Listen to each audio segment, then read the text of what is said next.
बिस्मिल्लाहिर्रहमानिर्रहीम, अस्सलाम वालेकुम एवरीवन।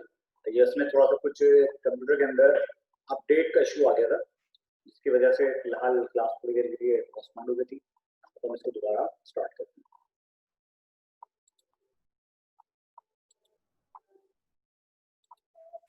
नहीं आता है इस टाइम 3 बजे के टाइम में। हाँ 4 बजे के टाइम आता है, पता नहीं 3 बजे आता है। अच्छा भाई देखें, चैप्टर नंबर 1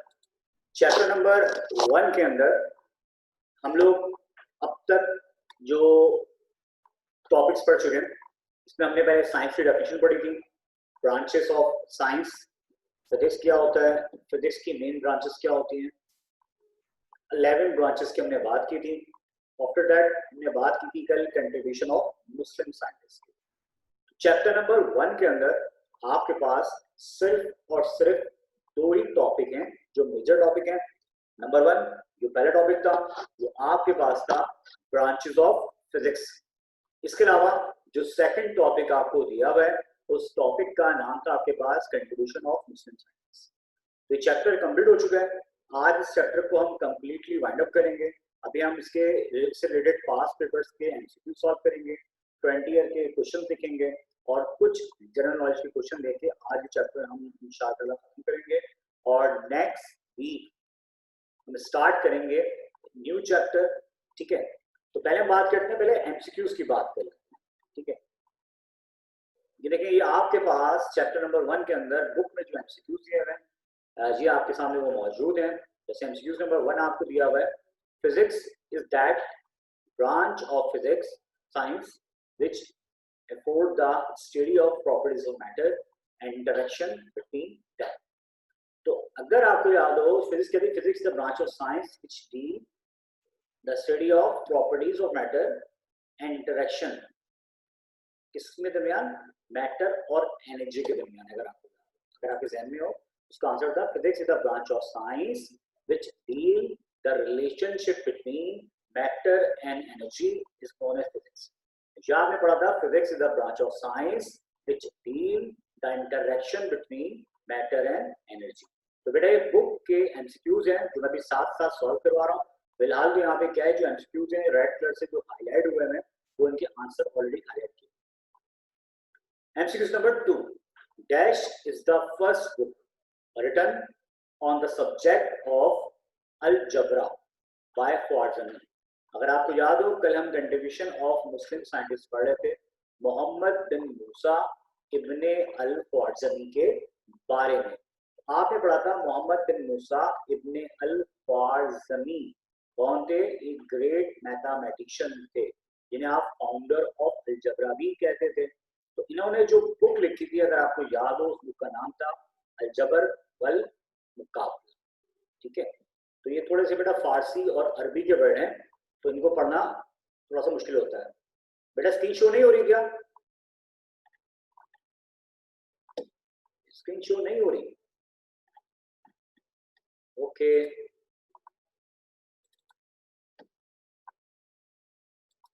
बेटा आप चेक कीजिएगा स्क्रीन आ रही है?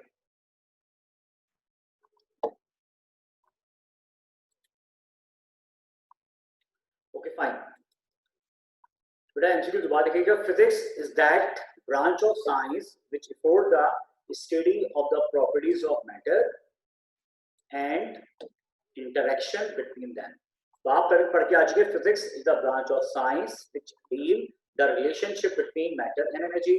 Physics is the branch of science which deal the interaction between matter and energy. उसका आंसर आप दे चुके थे। सेकंड एमसीक्यूज जो आपके पास है, dash is the first book written on the subject of algebra by ख्वारज़मी। तो मैं बात कर रहा था मोहम्मद बिन मूसा इब्ने अल ख्वारज़मी के बारे में, कल हमने पढ़ा था अगर आपको याद हो। ठीक है, कल हमने पढ़ा था मोहम्मद बिन मूसा इब्ने अल ख्वारज़मी के बारे में। तो इन्होंने जो मैथमेटिक्स की बुक लिखी थी उस बुक का नाम था अलजबर वल मुकाबला। ये बुक के बेटा एमसीक्यूज हैं। जी सर, ये बेटा ये बुक के एमसीक्यूज हैं जो मैं यहाँ सॉल्व कर रहा हूँ।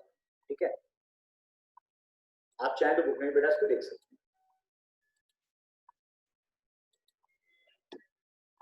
Third, pinhole camera was invented by, अगर आपको याद हो ऑप्टिक्स पे जो मेजर काम किया था वो काम किया था इब्नुल हैतम ने, जिन्हें आप इब्नुल हैशम भी कहते हो। तो पिन होल कैमरा जो इन्वेंट किया था वो किया था इब्नुल हैतम ने। तो आप इब्नुल हैतम भी पढ़ते हो या जिनको आप इब्नुल हैशम भी पढ़ते हो। अगला, the behaviour of atom in the isolated state is studied under the branch of physics. तो बेटा जब मैं आपको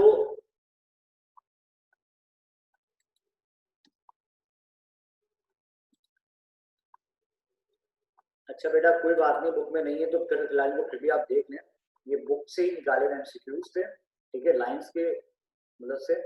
तो कोई बात नहीं, वो आप देख लें, पास्ट पेपर्स के एमसीक्यूज में शामिल है। अच्छा तो हम पढ़ते बेटा इसको, plasma, the behaviour of atom in the isolated state is situated under the branch of physics. तो हम पढ़ते थे प्लाज्मा क्या था, प्लाज्मा फिजिक्स की वो ब्रांच है प्लाज्मा फिजिक्स, इसमें हम पढ़ते हैं highly energetic ions at very high temperature. और मैंने आपसे कहा था कि तमाम के तमाम जो स्टार्स होते हैं बेटा उन सब की सरफेस क्या होती है, प्लाज्मा, ठीक है। तो प्लाज्मा को हम कह सकते हैं हाईली एनर्जेटिक आयंस, या इनको आप कह सकते हैं आइसोलेटेड स्टेट, आइसोलेटेड स्टेट भी कह सकते हैं और हाईली एनर्जेटिक आयंस भी कह सकते हैं, ठीक है। नेक्स्ट, अल बैरूनी, इनका पूरा नाम क्या था, अबू रेहान अल बैरूनी। अल बैरूनी wrote a famous book, ठीक है। पहले थे इब्नुल हैतम, इब्नुल हैतम ने जो बुक लिखी थी ऑप्टिक्स की उसका नाम था किताबुल मनाजिर। अल बैरूनी ने जो बुक लिखी थी वो थी कानून अल मसूदी, जिसे आप कहते थे इंसाइक्लोपीडिया ऑफ एस्ट्रोनॉमी। अगर आपको याद हो लेक्चर निकालिए, कल ही मैं आपको अल बैरूनी पढ़ा रहा था कि अल बैरूनी, अबू रेहान अल बैरूनी एक बहुत ही एस्ट्रोनॉट, मतलब ये एस्ट्रोनॉमी में भी बहुत ज़्यादा माहिर थे, ट्रैवलर भी थे, फिजिशियन भी थे, मैथमेटिशियन भी थे। और इन्होंने एस्ट्रोनॉमी में जो बुक लिखी थी कानून अल मसूदी, उस बुक को आप कहते थे फर्स्ट इंसाइक्लोपीडिया ऑफ एस्ट्रोनॉमी, ठीक है बेटा, क्लियर है। MCQs number 6, Kitabul Manazir was written by, ठीक है, सवाल अभी पहले भी आया था, अभी दोबारा आ गया, इब्नुल हैतम या Ibnul Haisham. MCQs number 7, doctor Abdul Salam was awarded a Nobel Prize on presenting dash। Doctor Abdul Salam, अगर आपको याद हो 1979 के अंदर इन्होंने फिजिक्स का पहला नोबेल प्राइज हासिल किया था पाकिस्तान के लिए, और उन्होंने जो थ्योरी पेश की थी उसका नाम था GUT। GUT का मतलब था बेटा ग्रैंड यूनिफिकेशन थ्योरी। अब एक नजर दोबारा एमसीक्यूज पर डाल लीजिए, मैं बैक करता हूँ, स्क्रीनशॉट्स में जो ले लीजिएगा, एमसीक्यूज कॉपी करने की जरूरत नहीं है। अगर आपने स्क्रीनशॉट्स लेने हैं तो बेटा स्क्रीनशॉट ले लीजिएगा, अदरवाइज तो आप देख।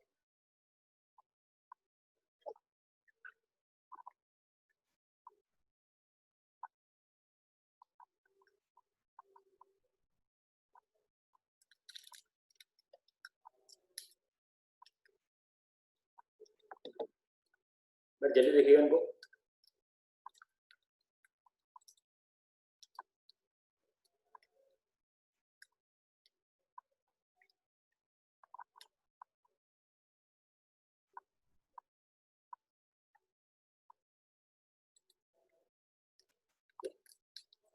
ठीक है भाई, आगे चले।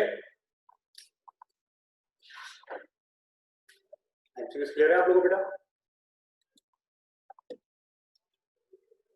अच्छा बेटा, आइसोलेटेड स्टेट यानी हाईली एनर्जेटिक आयंस, यानी उसमें एनर्जी इतनी ज्यादा है कि उसके अंदर मजीद एनर्जी नहीं आ सकती।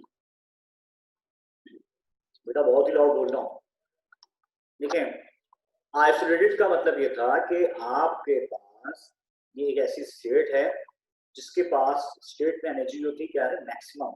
अब सिस्टम के अंदर मजीद एनर्जी इंटर नहीं हो सकती, उसको हम आइसोलेटेड बोलेंगे। ठीक है बेटा, जैसे ही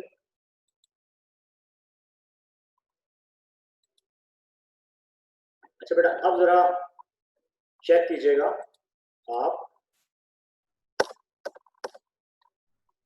पास्ट पेपर। बेटा पास्ट पेपर के सवाल चेक कर लें और जो आपने पढ़ा है उससे भी अंदाजा कर लें कि पेपर में क्या पूछा है। 2020 का आप पेपर अटेंड करेंगे, हम बात करें 2005 से, तो इसका मतलब है 15 ईयर।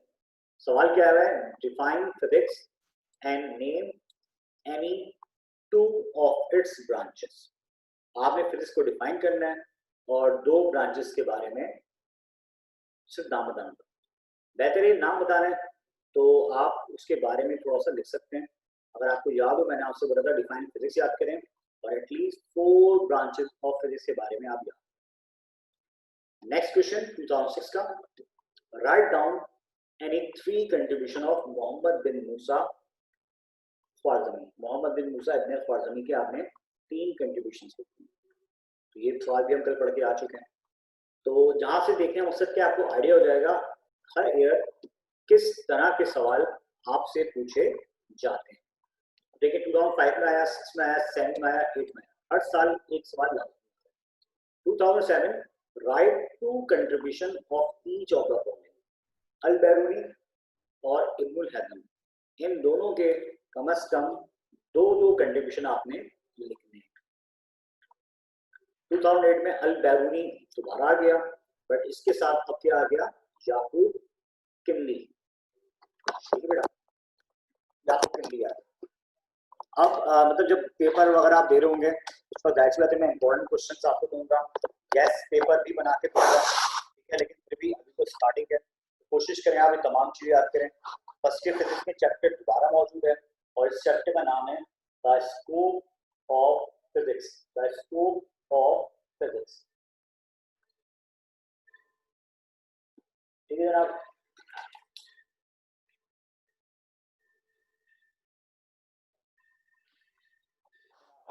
2009 में दोबारा अल-बैरूनी तो लग रहा है इनको बहुत फेवरेट हो गया। मैंने आपसे कहा था इब्नुल हैथम और अल-बैरूनी बहुत ज्यादा पूछा था। नोट करें, अल-बैरूनी लिखें, ये 3 दफा आ गया और करेंगे। और इब्नुल हैथम की बात करें तो ये 2 दफा आ चुका है। तो अल-बैरूनी इब्नुल हैथम पेपर में ज्यादा पूछा जाता है, ज्यादा दफा पूछा जाता है। अच्छा बेटा अब दोबारा 2010 define any 3 branches of physics. 2011 define physics and write down only the name of 4 branches। आपने सिर्फ नाम लिखने हैं, आप इनको डिफाइन करने की जरूरत नहीं है। ठीक है, फिर दोबारा राइट 3 कंट्रीब्यूशन ऑफ अल-बैरूनी। फिर दोबारा define physics and right the name of 4 branches. तो अगर आप नोट करें कुछ ईयर करके आपको अंदाजा हो रहा है कि फिजिक्स की ब्रांचेस पूछी जा रही हैं, अल-बैरूनी और इब्नुल हैथम बहुत ज्यादा पूछा जा रहा है। तो एक चीज आपको क्लियर हो गई कि अभी इस चैप्टर में आपको याद क्या करना है, यानी इंपॉर्टेंट सवाल आप पहले याद करते हैं, अनइम्पॉर्टेंट क्वेश्चन आप बाद में याद करते हैं। जनाब 14 15 में 2 साल इस चैप्टर से कोई सवाल नहीं आए। 2016 write down 3 uses of laser technology. ये सवाल यहाँ गलती से प्रिंट हो गया है, चैप्टर नंबर 18 का टॉपिक है, चैप्टर नंबर 18 का टॉपिक है, गलती से। अच्छा, define physics and write the name of its 4 branches। ठीक है बेटा, 2017 define physics and write the name of its 4 branches। ठीक है बेटा, पास्ट पेपर नजर देख लें फिर हम आगे बात करते हैं। ठीक है।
अच्छा बेटा, क्लियर है आप लोगों को ये कि पास्ट पेपर्स में कौन कौन से सवाल आपसे पूछे गए और चैप्टर 1 से क्या सवाल आ रहा है, ज्यादातर सवाल आ रहा है डिफाइन फिजिक्स और ब्रांचेस ऑफ फिजिक्स।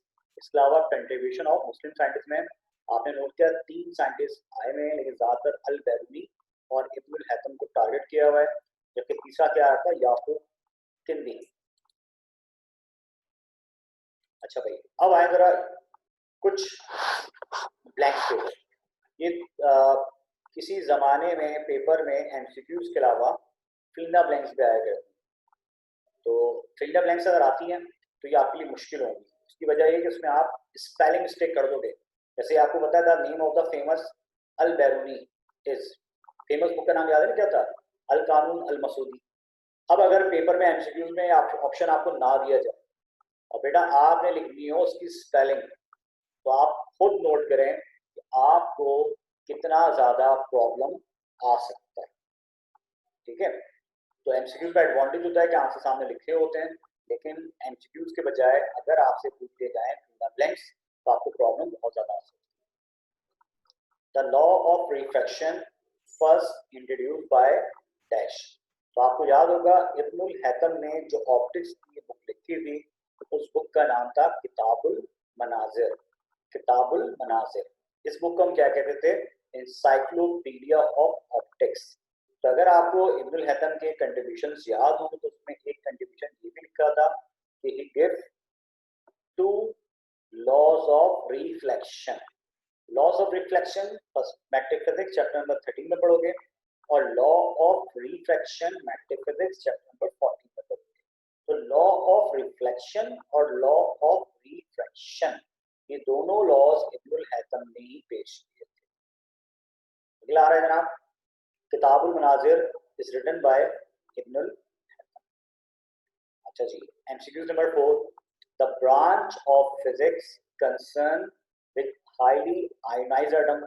कहीं पे लिखा होता है आयोनाइज्ड एटम, कहीं पे लिखा होता है आइसोलेटेड एटम, कहीं पे लिखा होता है बार न्यूक्लियाई। तो इन तमाम बातों का मतलब एक ही है, यानी कि ये जो भी एटम होगा, जो भी न्यूक्लियाई होगा, हाईली एनर्जेटिक होगा, इतना ज्यादा एनर्जेटिक होगा कि उसमें मजीद एनर्जी सिस्टम में एंटर नहीं हो सकती। दैट्स वाई उसको हम कॉल करते हैं आइसोलेटेड सिस्टम से। और इस फिजिक्स को हम क्या कहते हैं, इस फिजिक्स को हम कहते हैं प्लाज्मा फिजिक्स। जी बेटा, यहाँ तक देख लें, कोई मसला है मुझे बता दीजिएगा, अदरवाइज हम आगे चलते हैं।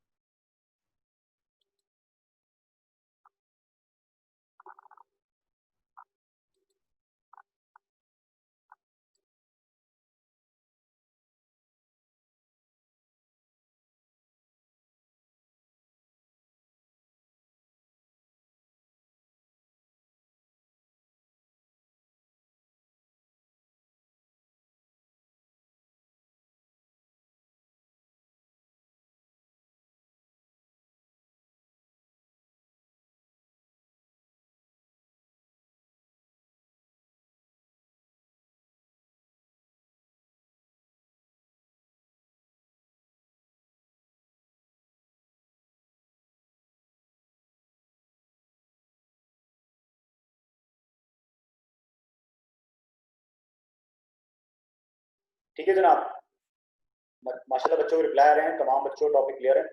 अब हम आगे चलते हैं। तो चैप्टर नंबर 1 यहाँ पे तकरीबन वाइंड अप हो चुका है। अब यहाँ कुछ जनरल नॉलेज की बड़ा चीजें पढ़ रहे हैं। ये पेपर के इंतहाई खतरनाक एमसीक्यूज हैं और ये बुक से मैंने पेश किए हैं। ये बुक में टेबल दिया हुआ है चैप्टर नंबर 1 के अंदर। पहले हम टेबल 1.2 की बात करें। इसमें जो सिर्फ इतनी सारी कहानी लिखी हुई है, सिर्फ जो याद करने वाले बेटा एमसीक्यूज है ना, मैं आपको बता देता हूँ तो कौन से।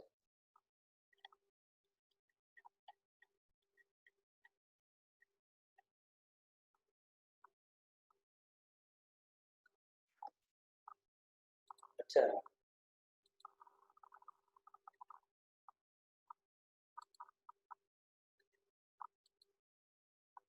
देखिए बेटा, एक तो उसमें देख लीजिएगा कि मिल्की वे गैलेक्सी, गैलेक्सी कहते हैं सितारों के झुरमुट को। गैलेक्सी कहते हैं सितारों के झुरमुट को। हम जिस गैलेक्सी का पार्ट है उसे हम कहते हैं मिल्की वे। और बेटा इस मिल्की वे में जो सबसे बड़ी जाइंट बॉडी है वो आप पढ़ के आ चुके हैं, उसे हम कहते हैं सन। ठीक है, सन क्या है? सन क्या है? स्टार है। तो इस गैलेक्सी का मास आपको दिया हुआ है 7 मल्टीप्लाई बाय 10⁻41। ये पॉइंट आपने याद करना है कि मिल्की वे गैलेक्सी का जो मास है वो कितना होता है? 7 इंटू 10⁻41। बेटा पेपर में एमसीक्यूज पूछा जा चुका है। अगला लिखा हुआ है मास ऑफ सन। सन का मास कितना होता है? फिर लिखा है 1.99, तो उसको आप पढ़ सकते हैं अप्रोक्सीमेट कितना? 2 multiply by 10⁻30 kg। Mass of sun आपके पास होता है 1.99, जब लिखते हैं 2 मल्टीप्लाई बाय 10⁻30 kg। ठीक है, और ये फर्स्ट ईयर फिजिक्स चैप्टर 6 से ग्रेविटेशन का, वहां पे आप मास ऑफ सन को कैलकुलेट करेंगे। बस यहाँ पे 3 याद करने हैं, मिल्की वे का मास, सन का मास और अर्थ का मास। अब बात करते हैं बेटा अर्थ के मास की। अर्थ का मास लिखा है 5.98 10⁻24 kg, तो इसे समटाइम 5.98 भी लिखा जाता है, और समटाइम बेटा इसको 6 मल्टीप्लाई बाय 10⁻24 kg में लिखा जाता है। मैट्रिक फिजिक्स चैप्टर नंबर 7 के अंदर हम ये मास ऑफ अर्थ कैलकुलेट करेंगे। इस तरह फर्स्ट ईयर फिजिक्स के अंदर चैप्टर नंबर 6 में हम मास ऑफ अर्थ कैलकुलेट करेंगे। आपने सिर्फ 3 मास याद करने हैं, नंबर 1 मिल्की वे का, नंबर 2 सन का, और नंबर 3 अर्थ का। ठीक है बेटा, तो देख लीजिएगा, चाहे तो कॉपी में लिख लें। मिल्की वे का मास होता है 7 मल्टीप्लाई बाय 10⁻41 kg।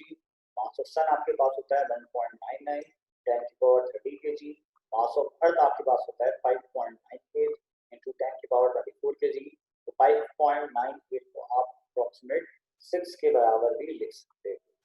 ठीक है बेटा, तीनों मास कैलकुलेट कर लीजिएगा जल्दी से। ये कांस्टेंट वैल्यूज है, इसको आपने रटना मानना है।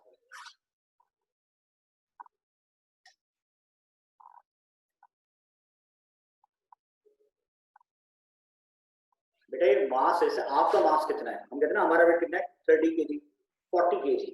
ठीक है, इस तरह सन जो है उसका मास कितना है? कांस्टेंट वैल्यूज है, ये पेपर में आ चुकी है, पेपर के अंदर खतरनाक तरीके एमसीक्यूज हैं, ये जब भी आएंगे बच्चों ने गलत कर। ये बुक के अंदर टेबल दिया हुआ है, ये पूरा टेबल आपने याद नहीं करना, सिर्फ मैं आपसे कह रहा हूँ 3 मास याद करने। मिल्की वे गैलेक्सी, मिल्की वे गैलेक्सी का मास होता है 7 इंटू 10⁻41 kg। जैसे मैं आपसे पूछूं आपका मास कितना है, क्लास में मैट्रिक में जितने बच्चे हैं सबके मासेस एक दूसरे से डिफरेंट होंगे। कोई बच्चा मोटा है तो उसका मास ज्यादा होगा, कोई बच्चा दुबला है पतला सा है तो उसका मास क्या होगा? कम। इसी तरीके से मिल्की वे का मास होता है 7 इंटू 10⁻41।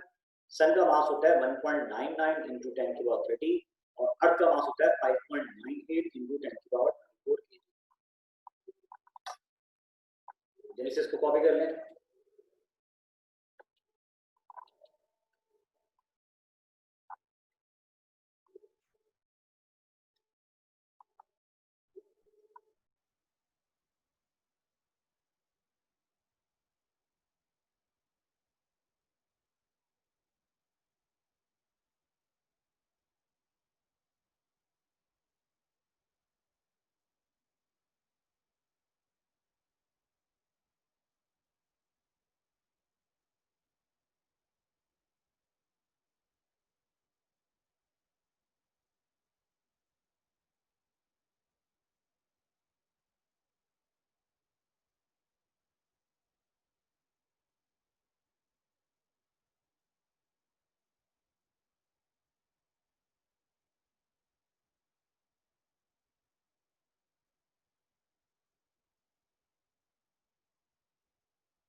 जी बेटा, बस ये 3 याद करने हैं।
इसको नहीं लिखी।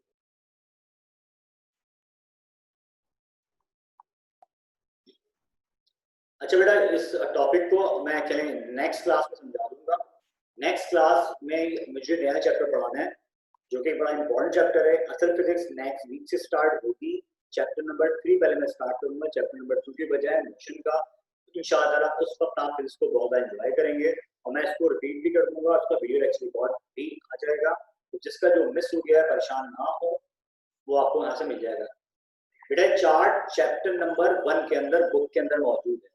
यहाँ से बस एमसीक्यूज आते हैं, सब याद नहीं करने जो मैंने आपको चीज बताई। चलो बेटा मैं क्लास यहाँ तक रखता हूँ, ठीक है। थैंक यू, अल्लाह हाफिज़।